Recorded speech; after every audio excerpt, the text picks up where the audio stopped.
I came home early from a business trip to the sound of my wife's muffled gasps coming from the bedroom. I locked the front door, walked to the kitchen, and twisted the valve on the gas stove, then stepped out onto the balcony and lit a cigarette. When the explosion hit, I was standing at the counter of the corner store. The fire marshal's report noted, a single survivor due to being coincidentally out shopping. 3 months later, I placed a pack of cigarettes in front of her blackened gravestone. You know, the worst part of that night wasn't the betrayal. It was that you two dirted my bed. In 10 years, I'd never once finished a business trip early.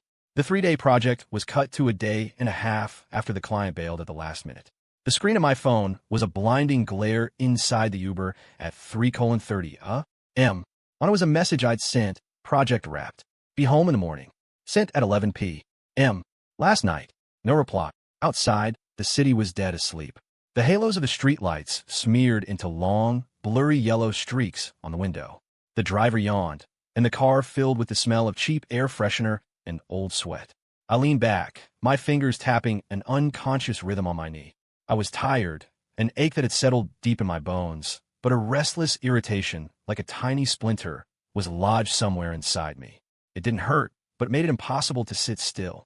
Chloe would be happy I was back early, right? She was always complaining about how much I traveled. The thought had barely formed before it was crushed by something heavier. Whatever. I'd be home soon. The car pulled up to our old walk-up. I got out. The pre-dawn air had a chill to it that shocked me awake. The motion sensor light in the hallway flickered temperamentally. I stomped my foot, and a dim, yellow glow grudgingly illuminated the peeling paint and the thick dust on the stair railing. I pulled out my keys, slid one into the familiar deadbolt, and turned. Click! The door swung open an inch. The living room was pitch black, except for a faint sliver of light leaking from under the master bedroom door. And a sound. It wasn't the TV. It was a repressed, broken sound. The kind of sound a person makes when they're biting their lip so hard it should bleed, but a noise still escapes from the depths of their throat.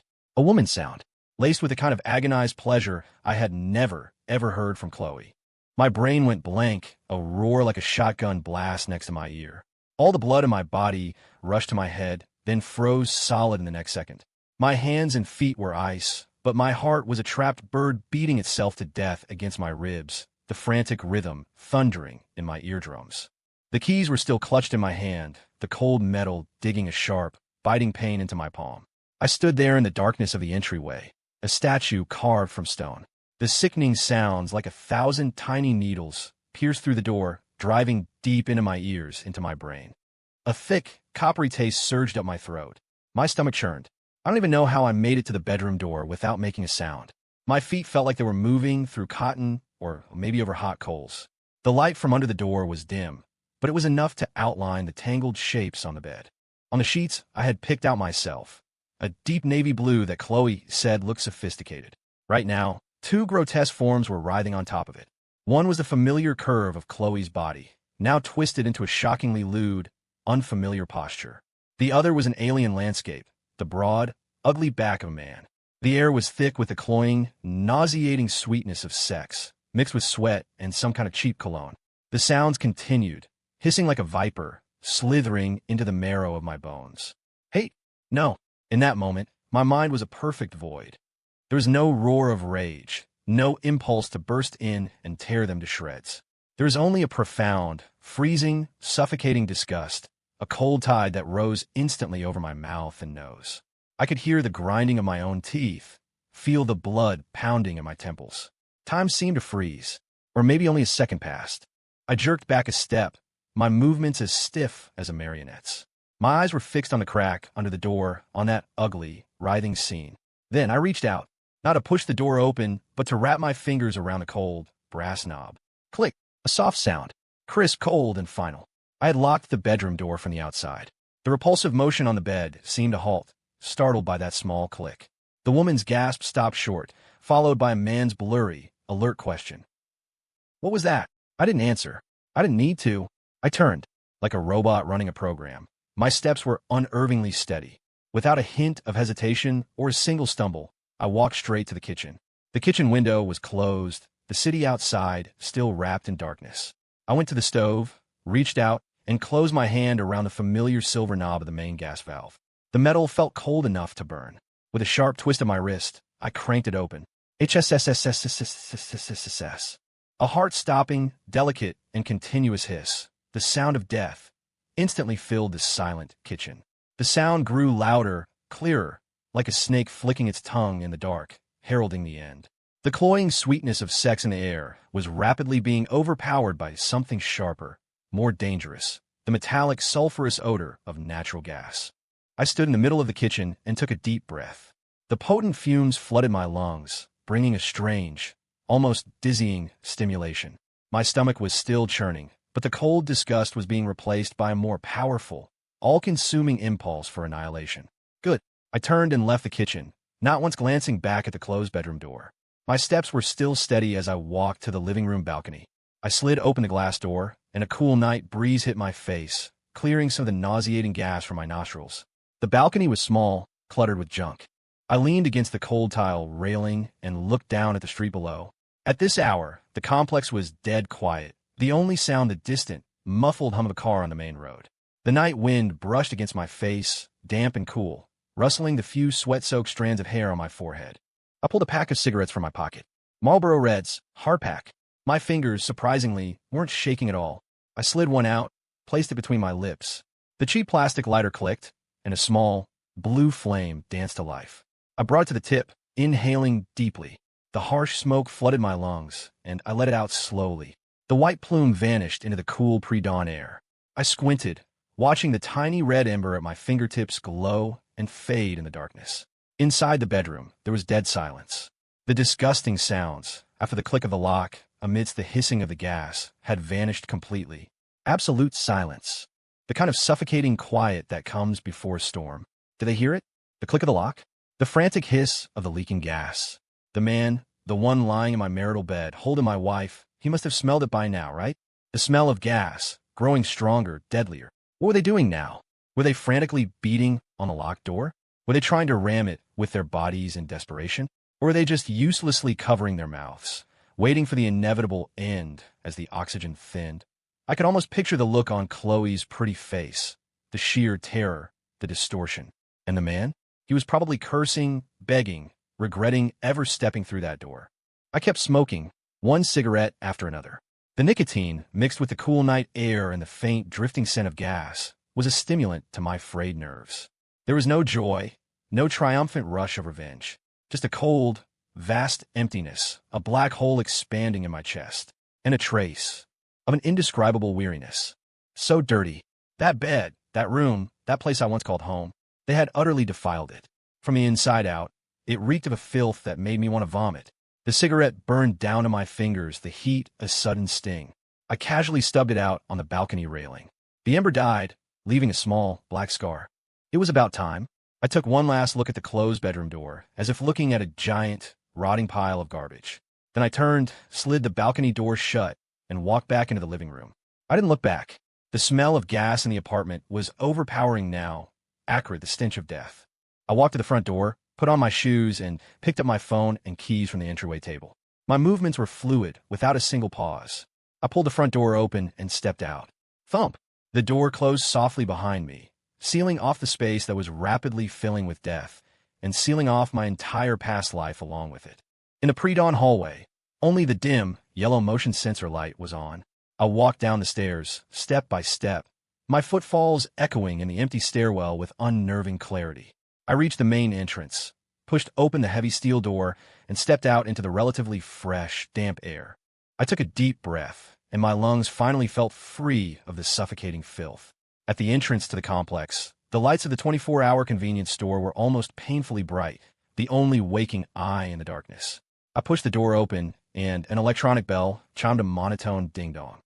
There was only one employee, a young woman, slumped over the register, mindlessly scrolling through TikTok videos on her phone. She looked up at me, probably finding it odd that I'd shown up at this hour, empty-handed. "Can I help you, sir?" Her voice was raspy, like she'd just woken up. I walked to the counter, my eyes scanning the colorful packs of cigarettes on the shelf behind her. Marlboro Reds. A pack of Reds, hardpack. The sound of my own voice surprised me.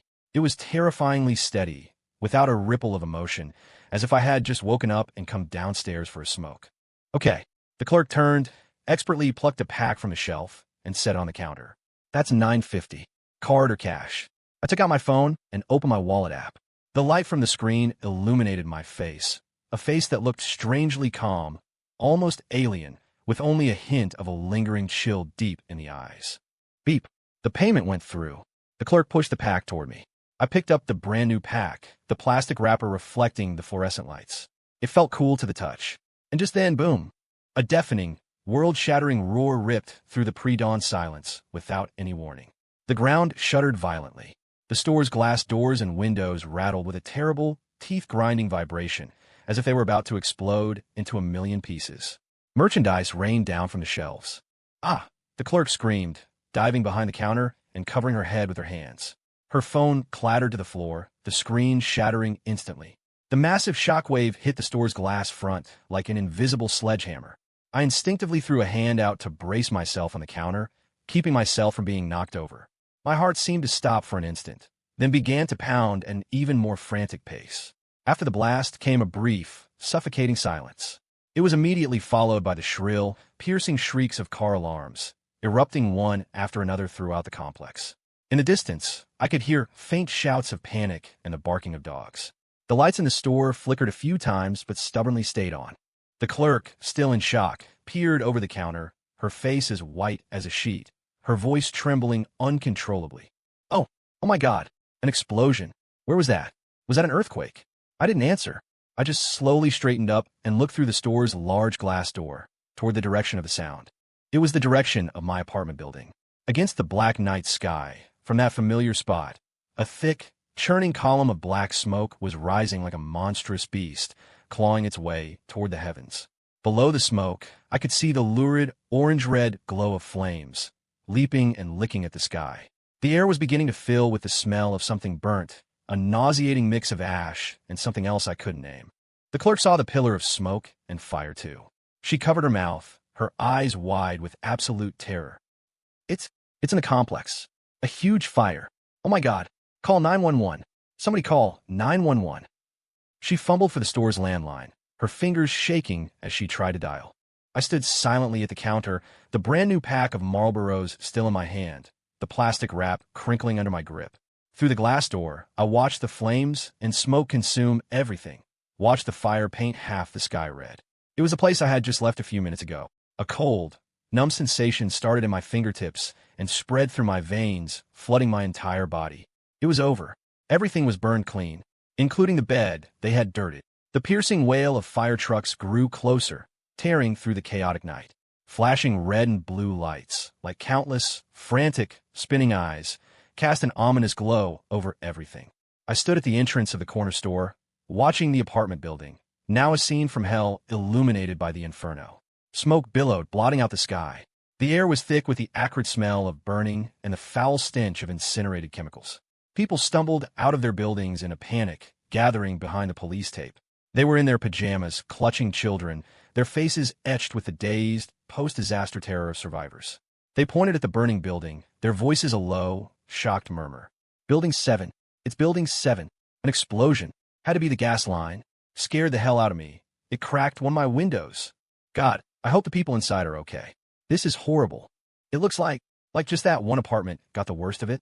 The one on the top floor. Yeah, that's the one. It was that quiet young couple, right? What a tragedy. I listened, my face a blank mask. I unconsciously squeezed the pack of cigarettes in my hand, the plastic crinkling loudly. The cool touch of it grounded me. Sir, are you okay? The clerk had come outside and was standing beside me, her face still pale, her voice trembling. Do you live in that building? Your family. She looked at the raging fire, her eyes filled with sympathy and fear. I turned my head and looked at her. She had large, clear eyes, now filled with genuine concern. I tried to pull my lips into something resembling an I'm fine expression, but my facial muscles were frozen solid. I live on the top floor, I said.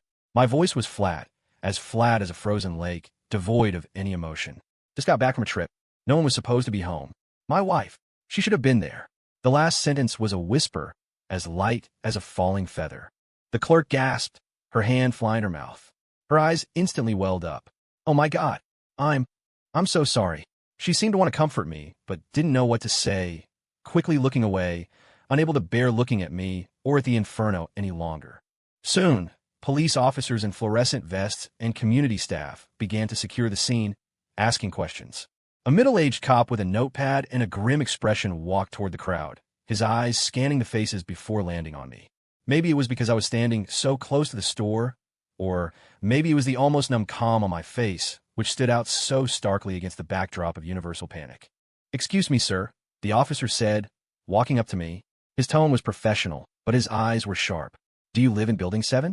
Where were you when the explosion occurred?" Every eye in the vicinity immediately swiveled to me. Those looks were a mixture of pity, curiosity, and suspicion. I raised my hand and pointed a bit mechanically at the corner store behind me. "I live on the top floor. I just got back from a business trip. I was in there buying cigarettes." I held up the new pack of Marlboros, the plastic wrap catching the flashing lights. The officer's gaze fell on the cigarettes in my hand, then to my feet, where there was nothing. "Just me." He scribbled something quickly in his notepad. "What time exactly? When you were buying them?" "Maybe a minute or two before the blast." I tried to recall, my voice still flat. I just got the cigarettes in my hand, and then it blew. I paused, then added, "My wife, Chloe. She should have been home." The officer's pen stopped. He looked up, giving me a long, hard look. In his eyes, I saw professional scrutiny mixed with a flicker of sympathy. "Understood. Please give me your name and contact information. We may need to speak with you again later." I gave him my name and phone number. As he wrote it down, he asked, "You said you just got back from business trip? What time did you get to the building? What was the situation at home?" "I got here around 3:40 a.m. I opened the door, and the apartment was quiet. I figured she was asleep. I answered flawlessly, every word sounding like it had been pulled from an icebox. I put my stuff down, felt a little stressed, wanted to smoke. Realized I was out, so I came down here to buy a pack. I held up the pack of cigarettes again, like a perfect, irrefutable piece of evidence. The officer nodded, not pressing further. He just said in a heavy tone, "I'm sorry for your loss. The scene is complicated. Once the fire department has it under control, we'll investigate further. For now, please find somewhere to stay and keep your phone on." "Thank you," I mumbled, lowering my eyes, no longer looking at anyone, or at the blazing fire. I turned, walked slowly back into the corner store, and sat down on a plastic stool by the window. I placed the brand new pack of cigarettes on the table. Outside was a symphony of chaos. Sirens, shouting, the crackle of the fire, the roar of the water cannons, the murmuring of the crowd. All of it blended into a chaotic backdrop. I just sat there, an empty shell of a man, my eyes staring blankly at the pack of cigarettes on the table. The harsh white light of the store washed over my face, illuminating the desolate wasteland deep within my eyes. The clerk watched me from a distance, her expression complex. In the end, she just quietly poured a cup of hot water, placed it carefully on the table next to me, and walked away without a word. Time, caught in the chaos, crawled by with excruciating slowness. I don't know how long passed before the sky began to turn a sickly gray.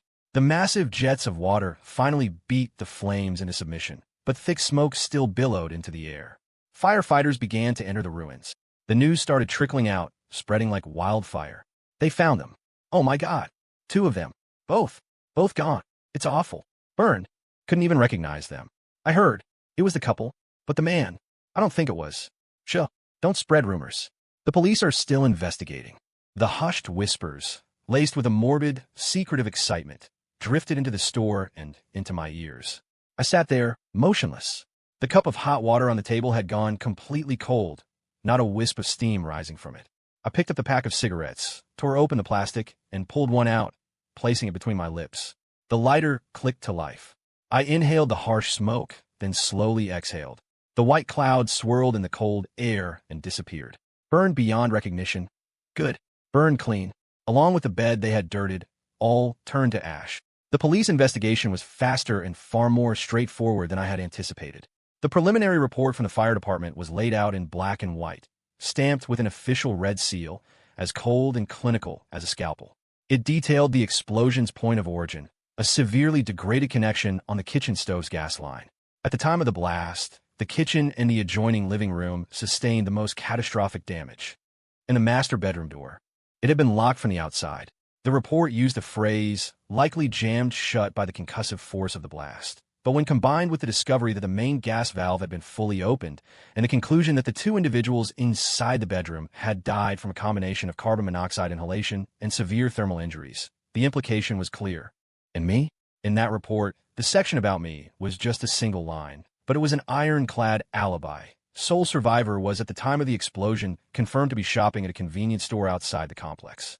The store's security camera had a clear shot of me walking in, paying for the cigarettes, and then bracing myself against the counter as the shockwave hit. The timestamp was accurate to the second. 1 minute and 15 seconds before the explosion, I entered the store. 10 seconds before, I completed the payment and received the cigarettes. At the moment of the blast, I was standing at the counter. A perfect alibi. The police questioned me twice more. Once in the temporary hotel room they'd put me in, and once in an interrogation room at the station. The questions were always the same. What time did you get home? What was the situation? Why did you go out for cigarettes in the middle of the night? What was your relationship with your wife like? When was the last time you spoke? Did you notice anything unusual about her lately? My answers never changed. Calm, numb, infused with the kind of dazed shock that comes after a great tragedy. I said the apartment was quiet when I got home, so I thought she was asleep. I said I was stressed out and needed a smoke. I said our relationship had always been good, just that I worked too much and we didn't see each other enough.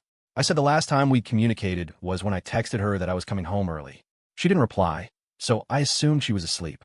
I said I didn't know of anything unusual. She was always so considerate. My grief was perfectly calibrated. No hysterical sobbing, no dramatic breakdowns. Just a profound exhaustion and emptiness, as if I had been drained of all life. This silent anguish seemed more convincing than any tears. The look in the cops' eyes slowly shifted from professional scrutiny to pity. They told me the DNA results came back. The male victim in the bedroom was named Mark Peterson. He was a department manager at Chloe's company. Married, an affair gone wrong. A young cop muttered under his breath while taking my final statement, his tone dripping with unconcealed contempt. Takes himself out and her with him. What a mess. I kept my eyes down, saying nothing. Under the table, I dug my fingernails into my palm, using the sharp pain to maintain the vacant expression on my face. The investigation was closed quickly. The official statement classified it as an accidental explosion caused by a gas leak. The statement subtly mentioned that at the time of the incident, the homeowner's wife and her male friend were unfortunately deceased in the bedroom, while the homeowner himself escaped due to being out of the residence. The wording was precise, but the subtext was deafening. Male friend? In the bedroom? In the middle of the night? Those words, strung together, were all the fuel the public's imagination needed. The day the report came out, the internet exploded. Local forums, Twitter, neighborhood Facebook groups. They were all flooded with discussions about the love nest explosion. A screenshot from the security footage of me buying cigarettes went viral, slapped with sensational headlines. Real-life Final Destination. Husband buys cigarettes, cheats death as wife and lover perish in flames.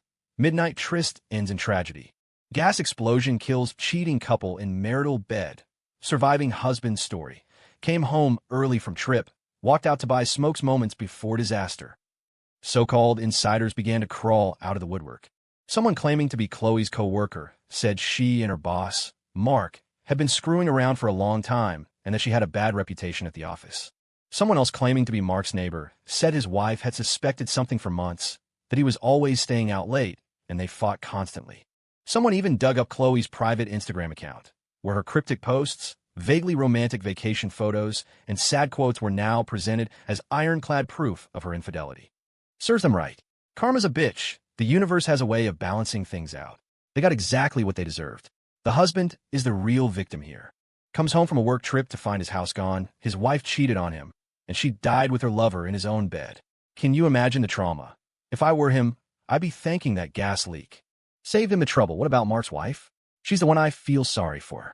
Her husband was a cheat, and now he's dead and disgraced. The humiliation is national news. Those two bastards. They died and still managed to ruin everyone else's lives. The whole building is probably condemned.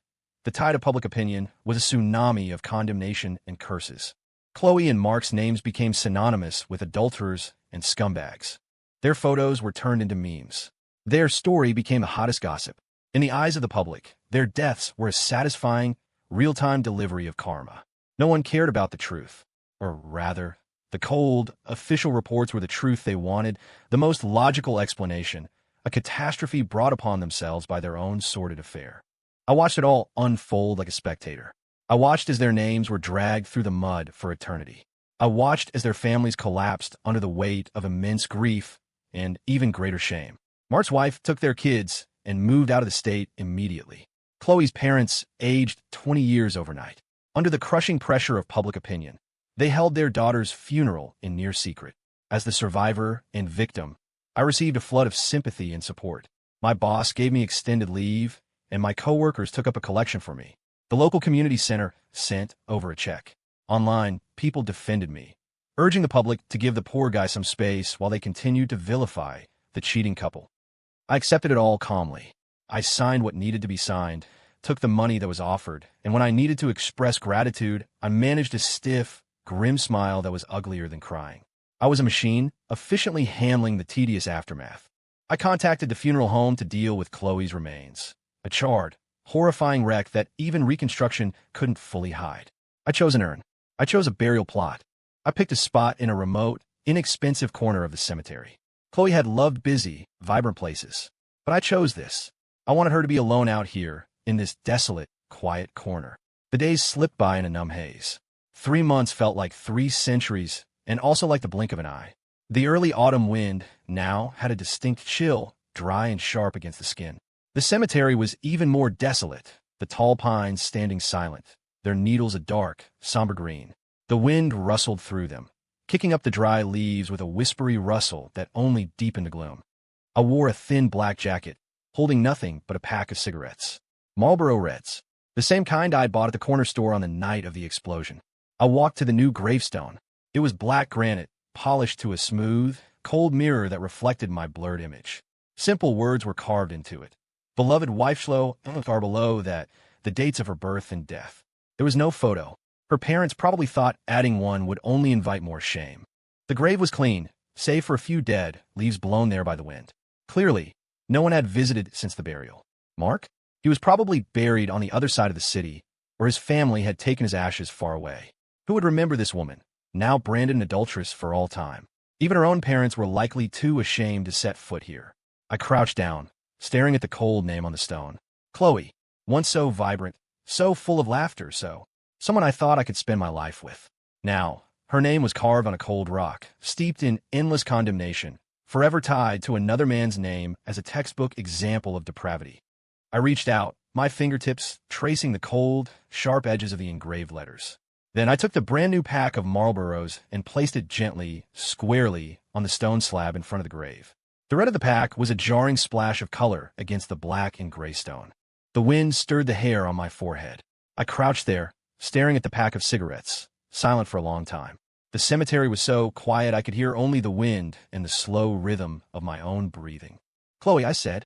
My voice was quiet, carried away by the wind, yet unnervingly clear, as if spoken only for the person buried beneath the stone. I came to see you. The wind moaned through the pines. It's been 3 months. I continued, my tone as flat as if I were discussing the weather. You've probably heard what they're saying about you out there. It's ugly, but you deserved it. My fingers curled into a fist. I came home that night. My voice dropped lower, each word dredged up from ice water, carrying a bone-deep chill. I saw everything, and I heard everything. The scene from under the door flashed in my mind, the disgusting gasps. A familiar churning started in my stomach. I locked the door. I stared at her name on the headstone, as if my gaze could burn through the stone to the charred face below. I turned on the gas. Then I went out on the balcony and had a cigarette. I paused, as if trying to recall the taste of that cigarette. Harsh, cold. When it blew, I was at the corner store, holding a fresh pack of cigarettes. This exact pack. I gestured to the brand-new Marlboros in front of her grave. The fire marshal's report says I survived because I coincidentally went out to buy cigarettes. I pulled my lips back in a cold, mirthless smile. Funny how that works, isn't it? The gravestone was silent. Only the wind whimpered. The cold smile vanished from my face. My expression became as hard and dead as the stones in the cemetery. You know what? My voice was now a low growl, laced with a calm, almost surgical cruelty. Each word was a hammer blow against the cold stone, and against the soul that had long since turned to ash beneath it. The worst part of that night wasn't your betrayal. I reached out and jabbed a finger hard against the headstone, right on the word wife and beloved wife, as if trying to claw it out. The worst part, my voice suddenly rose, thick with a venom that had been repressed for too long, a torrent of pure, concentrated hatred and disgust, was that you too. Dirt in my bed.